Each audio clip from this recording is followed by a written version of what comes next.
উন্নত বিশ্বের তালিকায় যুক্ত হতে দ্রুত এগিয়ে চলছে বাংলাদেশ। সরকারের গৃহীত নানা পদক্ষেপে প্রযুক্তিগতের উৎকর্ষের স্বাক্ষর স্পষ্ট। তারই প্রেক্ষিতে রাজধানীতে স্থাপিত দেশের প্রথম চলন্ত সিঁড়িযুক্ত পদচারী সেতুটি পথচারীদের কাজে আসছে না। বনানীর চলন্ত সিঁড়িটি যান্ত্রিক ত্রুটির কারণে দীর্ঘদিন ধরে বন্ধ থাকে, আবার কখনো চালু হয়। এতে প্রতিনিয়ত ভোগান্তিতে পড়তে হয় পথচারীদের।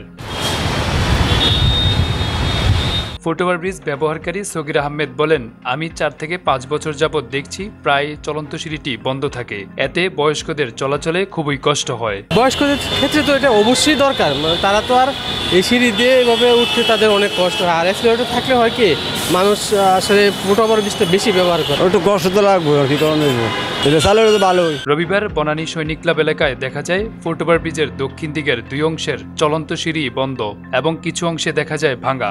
প্রবেশপথে সিঁড়িতে লাগানো 2টি স্টিলের দরজায় তালা ঝুলছে। ফুটওভারব্রিজের উত্তর দিকের নিয়মিত সিঁড়িটি পথচারী ব্যবহার করছেন, তবে অনেক পথচারীকে যানবাহনের ফাঁকে সুযোগ খুঁজে মূল সড়ক দিয়ে পার হতে দেখা যায়।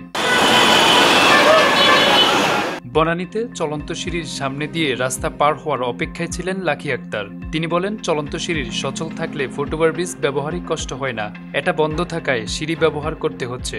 এটা তো কষ্ট হয়, আবার নামতেছে উঠতেছে, ভিড়ও হচ্ছে, সব দিক দিয়ে সমস্যা। রানিং সিঁড়ি দিয়ে দিচ্ছে জনগণের উপকারের জন্য, তো অথচ মাসের 25 দিন বন্ধ থাকে, একাধিকভাবে 2-4 মাস 6 মাসও বন্ধ থাকে।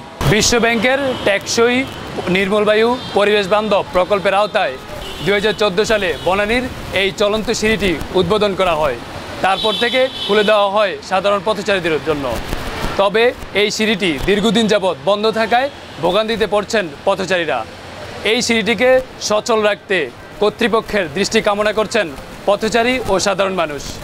Arafat Hossain, news now 24, Dhaka.